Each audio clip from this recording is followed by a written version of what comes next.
Inauguration ಮಾಡಬೇಕು ಅಂತ ನನ್ನ ಹತ್ರ ಕೆಲವು ದಿವಸಗಳ ಕೆಳಗೆ ಕೇಳಿದ್ರು. ಬ್ಯಾಂಕ್ ಅನ್ನೋದು ನನ್ನ ಅಭಿಪ್ರಾಯದಲ್ಲಿ it's A place of trust. ಜನರಿಗೆ ಅಲ್ಲಿಯ ಒಂದು ಲೊಕ್ಯಾಲಿಟಿಯಲ್ಲಿರುವ ಜನರಿಗೆ ಈ ಬ್ಯಾಂಕಿನಲ್ಲಿ ನಾವು ನಮ್ಮ ಹಣವನ್ನು ಇಡಬಹುದು ಅಂತಕ್ಕಂಥ ಒಂದು ಅವರಿಗೆ ಆ ಟ್ರಸ್ಟ್ ಬಂದಿದ್ದೆ ಆದಲ್ಲಿ ಆ ಬ್ಯಾಂಕಿನ ಒಂದು ಘನತೆ ಹೆಚ್ಚಾಗ್ತದೆ. ಇದು ಅಂಥ ಒಂದು ಕೋಆಪರೇಟಿವ್ ಬ್ಯಾಂಕು ಇದು 10ನೆಯ ಬ್ರಾಂಚನ್ನಿಲ್ಲಿ ಶುರು ಮಾಡಬೇಕು ಎಂಬುದಾಗಿ ಹೇಳಿದಾಗ ನನಗೆ ನಿಜವಾಗ್ಲೂ ಒಂದು ಸಂತೋಷ ಆಯಿತು. ಯಾಕೆಂದರೆ 27 ವರ್ಷಗಳಿಂದ ಶುರುವಾಗಿದೆ, 27 ವರ್ಷಗಳಿಂದ ನಾವು ಮಾಡ್ತಾ ಇದ್ದೀವಿ ಅಂತ ಈಗ ಕೆಲವು ನಿಮಿಷಗಳ ಕೆಳಗೆ ತಮ್ಮ ಹೇಳಿದ್ರು. A bank to sustain and to do well and to grow with the so many number of branches, it's a very wonderful thing, and I'm extremely glad to have been associated with the bank to inaugurate this morning's function, and I pray God that this bank keep growing and do service to the society much more, and I wish the bank a great success with multiple kinds of multiple number of branches and good service. ಈ ದಿಶೆಯಲ್ಲಿ ಶ್ರೀ ದ್ವಾರಕಾನಾಥ್ ಅವರು ಮತ್ತು ಆಡಳಿತ ಮಂಡಳಿಯವರು ತುಂಬ ವರ್ಷಗಳಿಂದ ದಕ್ಷವಾಗಿ ಈ ಬ್ಯಾಂಕನ್ನು ನಡೆಸ್ಕೊಂಡು ಬಂದಿದ್ದಾರೆ ಅನ್ನೋ ರಿಪೋರ್ಟನ್ನು ಸಹ ನಾನು ತೆಗೆದುಕೊಂಡ ಮೇಲೆ ಇಲ್ಲಿ ಬರಲಿಕ್ಕೆ ಅಂತ ಒಪ್ಕೊಂಡೆ. So with that I hope and pray that Mr. Dwarkanath and team will do an excellent job.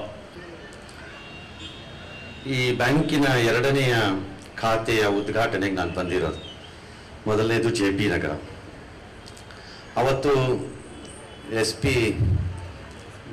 Balasubrahmanyam ಅವರು ನನ್ನ ಜೊತೆ ಇದ್ರು. ಅವತ್ತು ನಾವಿಬ್ಬರು ಭಾಳ ಎಂಜಾಯ್ ಮಾಡಿದ್ವಿ ಆ ಬ್ರಾಂಚ್ ಇದನ್ನು. ಆಗ ಅವ್ರು ನನಗೊಂದು ಮಾತು ಹೇಳಿದ್ರು, ರಂಗ ನಮ್ಮ ಹತ್ರ ದುಡ್ಡು ಇರುತ್ತೋ ಇಲ್ವೋ ಗೊತ್ತಿಲ್ಲ, ಬ್ಯಾಂಕೇ ಇನಾಗ್ರೇಟ್ ಮಾಡಿದ್ಮೇಲೆ ದುಡ್ಡು ಯಾಕೆ ಬೇಕು ಬಿಡು ಅಂತ.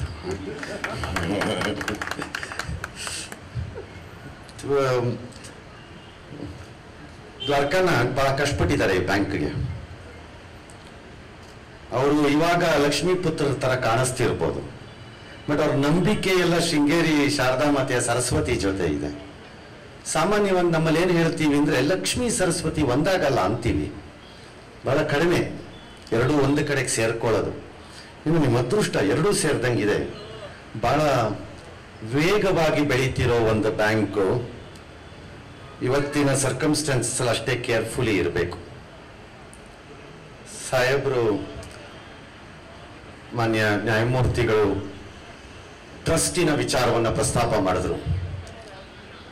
The biggest deficiency of banking sector ಇವತ್ತಿರೋದೇ ಟ್ರಸ್ಟ್. ಅದರಲ್ಲೂ ಕೋಆಪರೇಟಿವ್ ಅಂಡ್ ಸೌಹಾರ್ದ ಇದರಲ್ಲಿರುವಂಥ ಇವತ್ತು ನಮ್ಮ ರಾಜ್ಯಕ್ಕೆ ಹೇಳೋದಾದ್ರೆ ಅಲ್ಲಿಂದ ಕಷ್ಟ ಆಗ್ತಾ ಇದೆ. ಇಲ್ಲಿರೋ ಬಹಳ ಜನಕ್ಕೆ ನಡೆದಿರುವಂತಹ ಬೆಳವಣಿಗೆಗಳ ಅರಿವಿದೆ.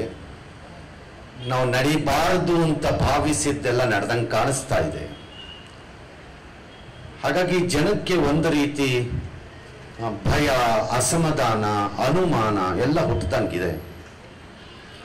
10ನೇ ಬ್ರಾಂಚ್ ಮಾಡಿದ ಮೇಲೆ ಸಂಭ್ರಮಕ್ಕಿಂತ ಎಚ್ಚರಿಕೆ ಹೆಚ್ಚಿರಬೇಕು ಅಂತ ನನ್ನ ಭಾವನೆ. Because you need to be little more careful now, because you are in a path of growth and stabilisation which could create lot of problems.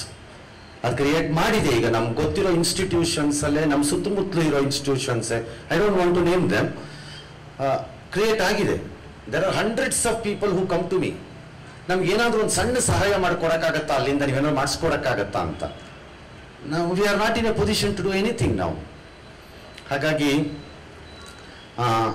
ಅವ್ರು ನನ್ನನ್ನು ಹಳೆಯ ಪರಿಚಯ ಆದಾಗ್ಲಿಂದ ನಮ್ಮ ಬ್ಯಾಂಕಲ್ಲಿ ಏನಾದ್ರು ನೀವು ಮಾಡಬೇಕು ಅಂತಿದ್ರು.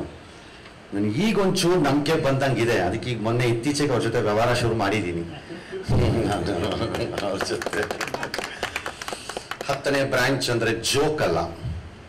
The responsibility is not just on Dwarkanath here. It translates and comes down to even directors. 50,000 ಜನ ಕ್ಲೈಂಟ್ಸು, ಐದರ್ ಗ್ರಾಹಕರು or account holders, whatever be it, ಅಂದರೆ ಅದು ಜೋಕಲ್ಲ ಎಗೇನ್, ವಿಚ್ ಮೀನ್ಸ್ 50,000 into 4 ಅಂದರೆ ಒಂದು 2 ಲಕ್ಷ ಜನ ನಿಮ್ಮಲ್ಲಿ ಟ್ರಸ್ಟ್ ಇಟ್ಟಿದ್ದಾರೆ ಅಂತ ಅರ್ಥ. ನಮ್ಮಂತ ಈ ಬ್ಯಾಂಕ್ಗಳಿಗೆ ಬರೋರು ಯಾರದೋ ತಲೆ ಹೊಡೆದು ದುಡ್ಡು ಮಾಡಿರೋರು ಅಲ್ಲ, ಬಹಳ ಬೆವರು ಸುರಿಸಿ ಕಷ್ಟಪಟ್ಟು ದುಡ್ಡು ಮಾಡಿಕೊಂಡು ಬಂದಿರೋರು ಸೇವ್ ಮಾಡಕ್ಕೆ ಬಂದಿರ್ತಾರೆ. ಹಾಗಾಗಿ I wish the staff for A good service. I hope the management for A better care ಮತ್ತು ಎಚ್ಚರಿಕೆಯಿಂದ ಮಾಡ್ತಾರೆ ಅಂತ ಅಂದ್ಕೊಂಡು ನಿಮಗೆ ಖಂಡಿತ ಒಳ್ಳೆಯದಾಗತ್ತೆ. ಬಿಕಾಸ್ ನಿಮ್ಮ ಬೇಸಿಕ್ ಥಾಟೇ ಶೃಂಗೇರಿ ಜೊತೆ ಇರೋದ್ರಿಂದ ನೀವು ಆ ರೀತಿ ಮೋಸ ಮಾಡೋ ಮನಸ್ಸು ನಿಮಗೆ ಬರಲ್ಲ ಅಂತ ನಾನು ಅನ್ಕೊಂಡಿದ್ದೀನಿ.